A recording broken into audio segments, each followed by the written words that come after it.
Dear SSLC students, ನೀವೆಲ್ಲರೂ ಕೂಡ ಈಗ ಆಲ್ರೆಡಿ ಎಕ್ಸಾಮಿನೇಷನ್ಗೆ ತಯಾರಿಯನ್ನ ನಡೆಸಿರ್ತೀರಾ.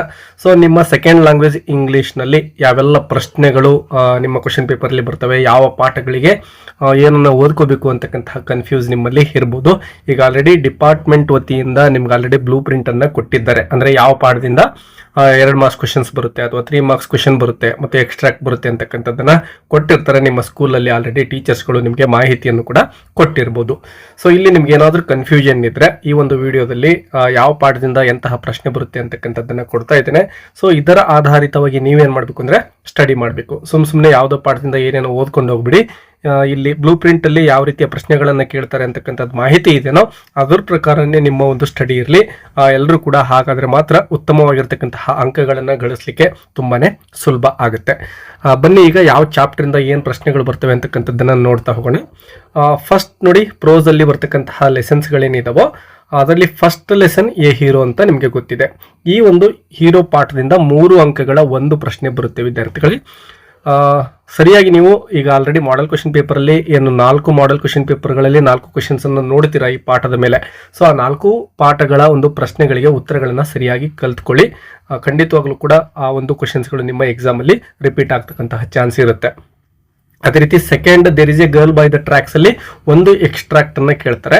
ಸೊ ನೀವೇನ್ ಮಾಡ್ಬೇಕು ಅಂದ್ರೆ ಆ ಪಾಠದಲ್ಲಿ ಬರ್ತಕ್ಕಂತಹ ಮುಖ್ಯ ಕ್ಯಾರೆಕ್ಟರ್ಗಳು ಯಾರ್ಯಾರು ಇದಾರೋ ಅವರ ಬಗ್ಗೆ ನೀವು ಸರಿಯಾಗಿರ್ತಕ್ಕಂಥ ಒಂದು ಮಾಹಿತಿಯನ್ನ ತಿಳ್ಕೊಬೇಕಾಗತ್ತೆ. ಬಾಲೇಶ್ವರ್ ಮಿಶ್ರಾ ಇರ್ಬೋದು, ರೋಮಾ ಟಾಲ್ರಿಜಾ ಇರ್ಬೋದು, ಮತ್ತು ಟೆಂಪೋ ಟ್ರಕ್ ಡ್ರೈವರ್ ಮತ್ತು ಒಬ್ಬ ಪೊಲೀಸ್ ಮ್ಯಾನ್, ಈ ಒಂದು 4 ಕ್ಯಾರೆಕ್ಟರ್ಗಳು ಮುಖ್ಯವಾಗಿ ಬರ್ತವೆ. ಸೊ ಆ ಕ್ಯಾರೆಕ್ಟರ್ಗಳ ಒಂದು ಡೈಲಾಗ್ಸ್ ಗಳನ್ನ ಸರಿಯಾಗಿ ನೆನ್ಪಿಟ್ಕೊಳ್ಳಿ. ಇದಕ್ಕೆ ಸಂಬಂಧಪಟ್ಟಂತೆ ಯಾವೆಲ್ಲ ಎಕ್ಸ್ಟ್ರಾಕ್ಟ್ ಗಳನ್ನ ಕೇಳಬಹುದು ಅಂತೇಳಿ ವಿಡಿಯೋಗಳನ್ನ ಇನ್ನು ಮುಂದೆ ಎಲ್ಲ ಲೆಸನ್ಸ್ಗೂ ಸಂಬಂಧಪಟ್ಟಂತೆ ಅಪ್ಲೋಡ್ ಮಾಡ್ತೇನೆ. ಇನ್ನು 3ನೇ ಪಾಠದಿಂದ ಜೆಂಟಲ್ಮೆನ್ ಆಫ್ ರಿಯೋ ಎನ್ ವಿಡಿಯೋದಿಂದ 2 ಅಂಕಗಳ ಒಂದು ಪ್ರಶ್ನೆಯನ್ನ ಕೇಳ್ತಾರೆ. ಸೊ ನಿಮ್ಮ ಮಾಡೆಲ್ ಕ್ವಶನ್ ಪೇಪರ್ ಅಲ್ಲಿ ಬಂದಿರತಕ್ಕಂತಹ 4 ಪ್ರಶ್ನೆಗಳನ್ನು ಪ್ರಾಕ್ಟೀಸ್ ಮಾಡ್ಕೊಳ್ಳಿ ಮತ್ತು ಇಂಪಾರ್ಟೆಂಟ್ ಆಗಿರ್ತಕ್ಕಂತಹ ಬೇರೆ ಒಂದು ಕ್ವಶನ್ಸ್ ಗಳನ್ನು ಕೂಡ ನೀವು ಪ್ರಾಕ್ಟೀಸ್ ಮಾಡಬೇಕು. ಇದಕ್ಕೂ ಸಂಬಂಧಪಟ್ಟಂತೆ ಸುಮಾರು 10ಕ್ಕೂ ಹೆಚ್ಚು ಪ್ರಶ್ನೆಗಳನ್ನ ಮುಖ್ಯವಾಗಿರ್ತಕ್ಕಂಥದ್ದನ್ನ ಅಪ್ಲೋಡ್ ಮಾಡ್ತೇನೆ. ಇನ್ನು 4ನೇ ಪಾಠ ಡಾಕ್ಟರ್ BR ಅಂಬೇಡ್ಕರ್ ಅವರ ಮೇಲೆ ಒಂದು ಪ್ರಶ್ನೆ ಇರುತ್ತೆ 2 ಅಂಕಗಳಿಗೆ ಸಂಬಂಧಪಟ್ಟಂತೆ. ಸುಮಾರು ಒಂದು 5-6 ಪ್ರಶ್ನೆಗಳನ್ನ ನಿಮಗೆ ನೆಕ್ಸ್ಟ್ ವಿಡಿಯೋಗಳಲ್ಲಿ ನಾನು ಕೊಡ್ತೇನೆ ಈ ಒಂದು ಪಾಠದಿಂದ. ಇನ್ನು ದ ಕನ್ಸರ್ಟ್ ಈ ಒಂದು ಪಾಠದಿಂದನೂ ಕೂಡ 2 ಅಂಕಗಳ ಒಂದು ಪ್ರಶ್ನೆ ಬರ್ತಾ ಇದೆ. ಮತ್ತು ದ ಡಿಸ್ಕವರಿ ಅಂತಕ್ಕಂತಹ ನಿಮ್ಮ ಒಂದು ಡ್ರಾಮಾ ಏನಿದೆನೋ ಅದರಿಂದ ಒಂದು ಎಕ್ಸ್ಟ್ರಾಕ್ಟ್ ಬರುತ್ತೆ. ಸೊ ಇಲ್ಲೂ ಕೂಡ ಅಷ್ಟೇನೆ ಮುಖ್ಯವಾಗಿರ್ತಕ್ಕಂತಹ ಕ್ಯಾರೆಕ್ಟರ್ಗಳು ಕೊಲಂಬಸ್ ಇರ್ಬೋದು, ಸೇಲರ್ಸ್ ಇರ್ಬೋದು, ಪೇಪೆ ಇರ್ಬೋದು, ಇಂಥವರ ಬಗ್ಗೆ ಕೆಲವೊಂದಿಷ್ಟು ಡೈಲಾಗ್ಸ್ಗಳನ್ನ ಸರಿಯಾಗಿ ಪ್ರಾಕ್ಟೀಸ್ ಮಾಡ್ಕೊಳ್ಳಿ.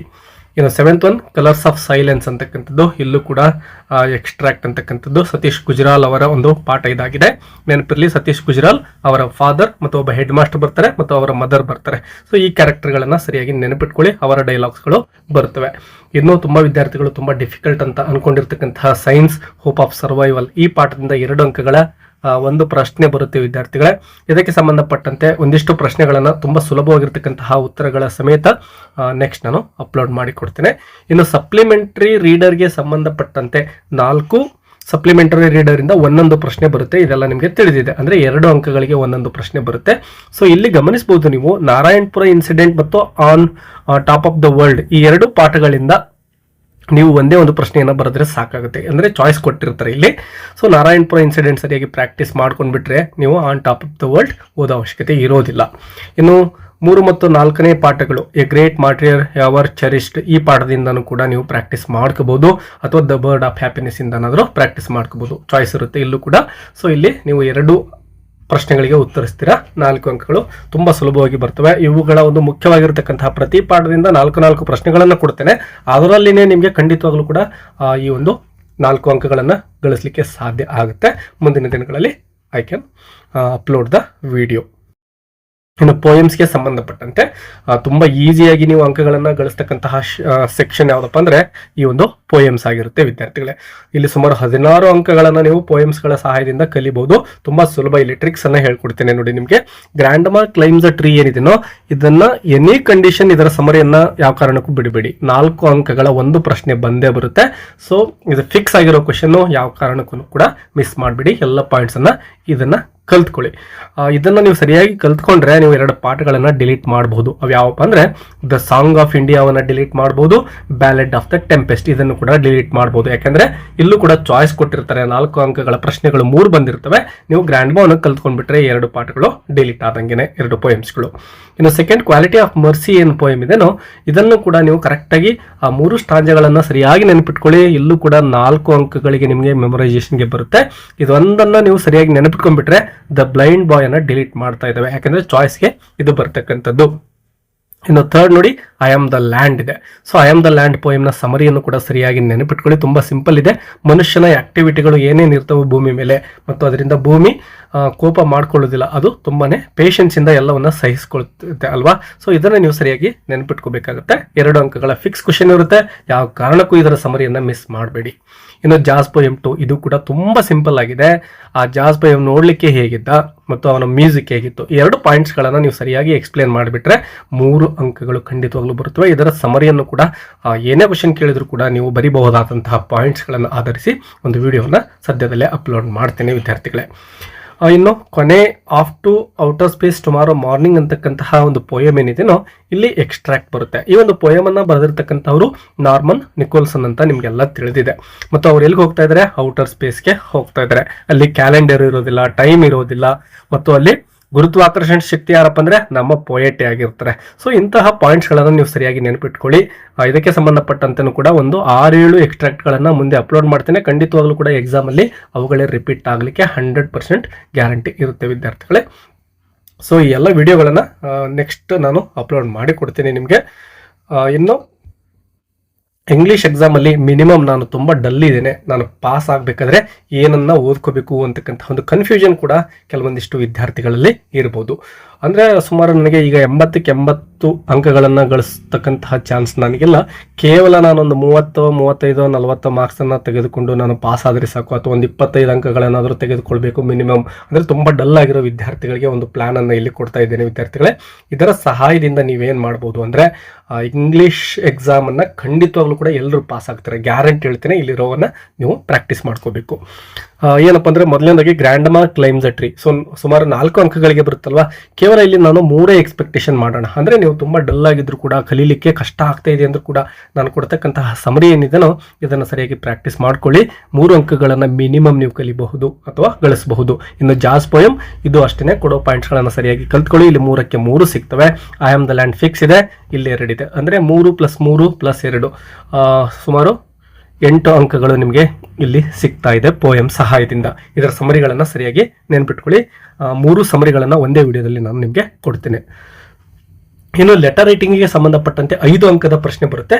ನೀವು ಸಣ್ಣ ಪುಟ್ಟ ಮಿಸ್ಟೇಕ್ ಮಾಡಿದ್ರು ಕೂಡ 4 ಅಂಕಗಳನ್ನು ಸುಲಭವಾಗಿ ನೀವು ತೆಗೆದುಕೊಳ್ಬಹುದು. ಸ್ಪೆಲ್ಲಿಂಗ್ ಮಿಸ್ಟೇಕ್ ಇರ್ಬೋದು ಅಥವಾ ಏನೋ ಒಂದು ಸ್ವಲ್ಪ ಸ್ಕಿಪ್ ಮಾಡಿದ್ರು ಕೂಡ 4 ಅಂಕಗಳನ್ನು ನೀವು ಗಳಿಸಲಿಕ್ಕೆ ನಾವು ಒಂದಿಷ್ಟು ಟ್ರಿಕ್ಸ್ಗಳನ್ನು ಈ ಲೆಟರ್ ರೈಟಿಂಗಿಗೆ ಸಂಬಂಧಪಟ್ಟಂತಹ ವಿಡಿಯೋದಲ್ಲಿ ಅಪ್ಲೋಡ್ ಮಾಡಿ ಕೊಡ್ತೇನೆ. ಇನ್ನು ಪ್ಯಾಸೇಜನ್ನು ಯಾವ ಕಾರಣಕ್ಕೂ ಮಿಸ್ ಮಾಡಬೇಡಿ. ಕೀವರ್ಡ್ಸ್ ಏನಿರ್ತವೋ ಕ್ವಶನಲ್ಲಿ ಅದರ ಸಹಾಯದಿಂದ ಪ್ಯಾರಾಗ್ರಾಫಲ್ಲಿ ಹುಡುಕಿ. ಆ ಪ್ಯಾರಾಗ್ರಾಫಲ್ಲಿ ಕೀವರ್ಡ್ಸನ್ನು ಹುಡುಕಿಬಿಟ್ಟು ಆ ಒಂದು ಕೀವರ್ಡ್ಸ್ನ ಸುತ್ತಮುತ್ತ ಇರತಕ್ಕಂತಹ ಸುಮಾರು 5-6 ಸೆಂಟೆನ್ಸ್ಗಳನ್ನು ಬರೆದ್ಬಿಡಿ. ಅಂದರೆ ಸುಮಾರು ಒಂದು 7-8 ಲೈನಲ್ಲಿ ನಿಮ್ಮ ಆನ್ಸರ್ ಇರಲಿ ಮಿನಿಮಮ್. ಅಷ್ಟು ಬರೆದ್ರೆ ಖಂಡಿತವಾಗ್ಲೂ ಕೂಡ ಪ್ಯಾಸೇಜಲ್ಲಿ ಕೂಡ ನೀವು 2 ಪ್ರಶ್ನೆಗಳಿಗೆ ಸುಮಾರು 4 ಅಂಕಗಳನ್ನು ಸುಲಭವಾಗಿ ಗಳಿಸ್ತೀರಾ. ಇನ್ನು ಪ್ರೊಫೈಲ್ ರೈಟಿಂಗ್ ಕೂಡ ಅಷ್ಟೇನೆ. ಅದು ಪುರುಷರದಾಗಿದ್ರೆ ಹೀಸ್ ಅಂತ ಸ್ಟಾರ್ಟಿಂಗ್ ಸೇರಿಸಬೇಕು, ಮತ್ತು ಮಹಿಳೆ ಆಗಿದ್ರೆ ಒಂದು ವೇಳೆ ಹರ್ ಅಂತ ಸೇರಿಸಬೇಕು. ಈ ರೀತಿ ಸೇರಿಸ್ಕೊಂಡು ಬರೀತಕ್ಕಂತಹ ಟ್ರಿಕ್ಸ್ ಅನ್ನ ಆಲ್ರೆಡಿ ಹೇಳ್ಕೊಟ್ಟಿದ್ದೇನೆ. ಸ್ವಲ್ಪ ತಪ್ಪು ಮಾಡಿದ್ರು ಕೂಡ 2 ಅಂಕಗಳು ಖಂಡಿತ ಇಲ್ಲಿ ಸಿಗ್ತವೆ. ಪಿಕ್ಚರ್ ರೈಟಿಂಗ್ ಹೇಳಿದ್ದೇನೆ ನಿಮಗೆ. There is a, there are, we can see ಇಂತಹ ಸೆಂಟೆನ್ಸ್ಗಳನ್ನು ಯೂಸ್ ಮಾಡಿಕೊಂಡು ಪಿಕ್ಚರ್ ರೈಟಿಂಗ್ ಅನ್ನ ಬರೀರಿ. ಪಿಕ್ಚರ್ ರೈಟಿಂಗ್ಗೆ ಸಂಬಂಧಪಟ್ಟಂತೂ ಕೂಡ you can watch separate video. ಇನ್ನು ಸ್ಟೋರಿ ಡೆವಲಪ್ಮೆಂಟ್ ಏನು ಮಾಡ್ತೀರಾ ಅಂದರೆ once upon a time there was a ಅಂತ ಬರೆದ್ಬಿಟ್ಟು ಸ್ಟಾರ್ಟಿಂಗ್ ಅಲ್ಲಿನೇ ನೀವೇನ್ ಮಾಡಬೇಕು ಅಂದ್ರೆ ಆ ಸ್ಟೋರಿಲಿ ಇರ್ತಕ್ಕಂತಹ ಫಸ್ಟ್ ಪ್ರಾಣಿ ಇರ್ಬೋದು ಅಥವಾ ವ್ಯಕ್ತಿ ಇರ್ಬೋದು ಅದನ್ನ ಯೂಸ್ ಮಾಡ್ಕೋಬೇಕು. ಇನ್ನು ಉಳಿದಿರ್ತಕ್ಕಂತಹ ಆ ಸ್ಟೋರಿ ಏನಿರುತ್ತೋ ಅಲ್ಲೇನೋ ಡ್ಯಾಶ್ ಕೊಟ್ಟಿರ್ತಾರಲ್ವಾ ಅದನ್ನ ಬಿಟ್ಬಿಟ್ಟು ನೀವೇನ್ ಮಾಡಿ ಹಾಗೆ ಬರ್ಕೊಂಡೋಗಿ ಸುಮಾರು 1 ಅಥವಾ 2 ಅಂಕಗಳನ್ನ ಖಂಡಿತ ಇಲ್ಲಿ ನಿಮ್ಗೆ ಕೊಡ್ತಾರೆ. ಕೊನೆಗೆ ನೀವು this is A very meaningful story ಅಂತ ಒಂದು ಸೆಂಟೆನ್ಸ್ ಅನ್ನ ಸೇರಿಸಿ ಅದ್ರ ಜೊತೆಗೆ ಒಂದು ಮಾರಲ್ ಆಫ್ ದ ಸ್ಟೋರಿ ಅಂತ ಬರೆದು ಡೂ ಗುಡ್ ಆಲ್ವೇಸ್ ಅಂತ ಒಂದು ಬರೀರಿ, ಬಿ ಆನೆಸ್ಟ್ ಆಲ್ವೇಸ್ ಅಂತ ಈ ರೀತಿ ಒಂದಿಷ್ಟು ಪದಗಳನ್ನ ಬರೀರಿ. ಸುಮಾರು 2 ಅಂಕಗಳು ಇಲ್ಲೂ ಕೂಡ ನಿಮಗೆ ಸಿಗ್ತವೆ. ಇನ್ನು ಸಪ್ಲಿಮೆಂಟರಿ ಕ್ವಶನ್ಸ್ ಹೇಳಿದ್ದೇನೆ ನಿಮಗೆ. ಪ್ರತಿ ಸಪ್ಲಿಮೆಂಟರಿ ಸುಮಾರು 2 ಸಪ್ಲಿಮೆಂಟರಿಗೆ ಸಂಬಂಧಪಟ್ಟಂತೆ ಒಂದು 8ರಿಂದ 10 ಪ್ರಶ್ನೆ ಕೊಡ್ತೇನೆ ನಿಮಗೆ. ತುಂಬಾ ಸಿಂಪಲ್ ಇರ್ತವೆ, ಅವುಗಳನ್ನ ಪ್ರಾಕ್ಟೀಸ್ ಮಾಡ್ಕೊಳ್ಳಿ. ಒಂದು 7-8 ಕ್ವಶನ್ಸ್ಗಳನ್ನ 4 ಅಂಕ ಖಂಡಿತ ಇಲ್ಲಿ ಸಿಗುತ್ತೆ. ಇನ್ನು ಈ ಹೀರೋದಿಂದ ಕೂಡ ಒಂದು ಸಮರಿಯನ್ನ ಸಿಂಪಲ್ ಆಗಿರೋ ಸಮರಿ ಕೊಡ್ತೇನೆ. 3 ಅಂಕದ ಒಂದು ಪ್ರಶ್ನೆ ನಿಮಗೆ ಬರುತ್ತೆ ಅಂತ ಹೇಳಿದ್ದೇನೆ. ಆ ಪ್ರಶ್ನೆ ಏನೇ ಬಂದರೂ ಕೂಡ ನಾನು ಕೊಡೋ ಸಮರಿಯನ್ನ ಬರೀರಿ. ಮಿನಿಮಮ್ 1 ಅಂಕ ನಿಮಗೆ ಖಂಡಿತ ಸಿಗುತ್ತೆ. 2 ಸಿಗ್ಬೋದು ಅಥವಾ 3 ಸಿಗ್ಬೋದು ನೀವು ಸರಿಯಾಗಿ ಬರೆದಿದ್ದೆ ಆದ್ರೆ. ಇನ್ನು ಎಸ್ಸೆ ರೈಟಿಂಗ್, ಏರ್ ಪೊಲ್ಯೂಷನ್ ಅಥವಾ ವಾಟರ್ ಪೊಲ್ಯೂಷನ್ ಇರ್ಬೋದು, ಮೊಬೈಲ್ ಅಥವಾ ಇಂಟರ್ನೆಟ್ ಇರ್ಬೋದು, ಇವುಗಳ ಬಗ್ಗೆ ನಿಮಗೆ ಒಂದು ಎಸ್ಸೆ ಬರುತ್ತೆ. ಇವುಗಳಿಗೂ ಕೂಡ ಸಿಂಪಲ್ ಪಾಯಿಂಟ್ಸ್ ಅನ್ನ ನಾನು ಕೊಡ್ತೇನೆ. 4ಕ್ಕೆ ಸುಮಾರು 2 ಅಂಕಗಳು ಮಿನಿಮಮ್ ಆದ್ರೂ ನೀವು ತೆಗೆದುಕೊಳ್ಬಹುದು. ಇನ್ನು ಇನ್ಫಿನಿಟಿವ್ ಇರುತ್ತೆ. ಇನ್ಫಿನಿಟಿವ್ ಅಂದ್ರೆ ನಿಮ್ಗೆ ಆಲ್ರೆಡಿ ಗೊತ್ತಿದೆ, 2+ ವರ್ಬ್ ಇರ್ತಕ್ಕಂಥದ್ದನ್ನ ಹುಡುಕೋದು. ಇಫ್ ಕ್ಲಾಸ್ ವುಡ್ ಹ್ಯಾವ್ ಅಥವಾ ವುಡಂಟ್ ಹ್ಯಾವ್ ಇವೆರಡರಲ್ಲಿ ಒಂದು ಬರೀಬೇಕು. ಪಾರ್ಟ್ಸ್ ಆಫ್ ಸ್ಪೀಚ್ ಬಂದ್ರೆ ಅಡ್ಜೆಕ್ಟಿವ್ ಅಂತ ಬರೀರಿ, ಸಿಕ್ಕರೆ ಸಿಗಬಹುದು, ಚಾನ್ಸ್ ಇರುತ್ತೆ, ಅಥವಾ ನೌನ್ ಇರುತ್ತೆ. ಸರಿಯಾಗಿ ನಿಮಗೆ ಬಂದಿದೆ ಅಂದ್ರೆ ಸರಿಯಾಗಿ ಬರೀರಿ, ಗೊತ್ತಾಗ್ಲಿಲ್ಲ ಅಂದ್ರೆ ಮಿನಿಮಮ್ ಅಡ್ಜೆಕ್ಟಿವ್ ಅಂತನಾದ್ರೂ ಬರೀರಿ. ಇನ್ನು ಸಿಲೆಬಲ್ ಇರುತ್ತೆ, ಇದು ಕೂಡ ತುಂಬಾ ಸಿಂಪಲ್ ಇರುತ್ತೆ. ಸೊ ಈ ರೀತಿ ನೀವು ಇವುಗಳನ್ನು, ಮತ್ತು off to outer space extract ಕೊಟ್ಟಿರ್ತೀನಿ ನಿಮಗೆ, ಒಂದು 4-5 ಕೊಡ್ತೇನೆ. ಮಿನಿಮಮ್ 1-2 ಸಿಗುತ್ತೆ ನಿಮಗೆ. ಸೊ ಇಲ್ಲಿ ಮಿನಿಮಮ್ ಏನಿಲ್ಲ ಅಂದ್ರೂ ಕೂಡ ನಿಮ್ಮವೆಲ್ಲ ಕಟ್ಟಾಗಿ ಮಾರ್ಕ್ಸ್ ನೀವು ಮಿಸ್ಟೇಕ್ ಮಾಡಿದ್ರು ಕೂಡ 35 ಅಂಕಗಳನ್ನ ಖಂಡಿತವಾಗ್ಲೂ ನೀವೇನ್ ಮಾಡ್ಬೋದು ಅಂದ್ರೆ ಗಳಿಸಬಹುದು. ಇಂಗ್ಲೀಷಲ್ಲಿ ನೀವು ಎಷ್ಟೇ ಟಫ್ ಇದೆ ಅನ್ಕೊಂಡ್ರು, ನನಗೆ ಇಂಗ್ಲೀಷೇ ಬರೋದಿಲ್ಲ ಅಂದ್ರೂ ಕೂಡ 35 ಅಂಕಗಳನ್ನ ಗಳಿಸಬಹುದು ವಿದ್ಯಾರ್ಥಿಗಳೇ. ಸೊ ಯಾವ ಕಾರಣಕ್ಕೂ ಈ ಟಾಪಿಕ್ಸ್ಗಳನ್ನು ಮಿಸ್ ಮಾಡೋಕೆ ಹೋಗ್ಬಿಡಿ. ಚೆನ್ನಾಗಿ ಪ್ರಾಕ್ಟೀಸ್ ಮಾಡ್ಕೊಳ್ಳಿ. ನೀವು ಚೆನ್ನಾಗಿ ಪ್ರಾಕ್ಟೀಸ್ ಮಾಡಿದರೆ ಸುಮಾರು 50ರಿಂದ 55 ಅಂಕಗಳನ್ನು ಕೂಡ ಗಳಿಸಲಿಕ್ಕೆ ಸಾಧ್ಯತೆ ಇದೆ ಇಲ್ಲಿರೋ ಟಾಪಿಕ್ಸ್ಗಳನ್ನು ಕವರ್ ಮಾಡಿಕೊಂಡ್ರೆ. ಮತ್ತೆ ನಿಮಗೆ ಇಂಗ್ಲೀಷ್ ಲ್ಯಾಂಗ್ವೇಜ್ ಅಂದರೆ ಸೆಕೆಂಡ್ ಲ್ಯಾಂಗ್ವೇಜ್ ಇಂಗ್ಲೀಷ್ಗೆ ಸಂಬಂಧಪಟ್ಟಂತೆ ಏನೆಲ್ಲ ಸ್ಟಡಿ ಮಟೀರಿಯಲ್ಸ್ ಬೇಕು, ಅಥವಾ ಯಾವೆಲ್ಲ ಪ್ರಶ್ನೆಗಳಿಗೆ ಉತ್ತರ ಬೇಕು, ಯಾವ ಟಾಪಿಕನ್ನು ಕವರ್ ಮಾಡಬೇಕು ಅನ್ನೋದ್ರ ಬಗ್ಗೆ ಕಮೆಂಟ್ ಮೂಲಕ ತಿಳಿಸಿ ವಿದ್ಯಾರ್ಥಿಗಳೇ. ನಿಮಗೆ ತುಂಬಾ ಸುಲಭವಾಗಿ ಆ ಟಾಪಿಕ್ಸ್ಗಳನ್ನು ಅರ್ಥ ಮಾಡ್ತಕ್ಕಂತಹ ಪ್ರಯತ್ನವನ್ನ ಮುಂದಿನ ದಿನಗಳಲ್ಲಿ ಮಾಡ್ತೇನೆ. ಎಲ್ರಿಗೂ ಕೂಡ ಒಳ್ಳೆಯದಾಗಲಿ, ಎಕ್ಸಾಮಲ್ಲಿ ಒಳ್ಳೆ ಅಂಕಗಳು ನಿಮಗೆ ಸಿಗಲಿ ಅಂತ ಹಾರೈಸ್ತಾ ವಿಡಿಯೋ ಮುಗಿಸೋಣ. ಮತ್ತೆ ಸಿಗೋಣ. Take care and all the best.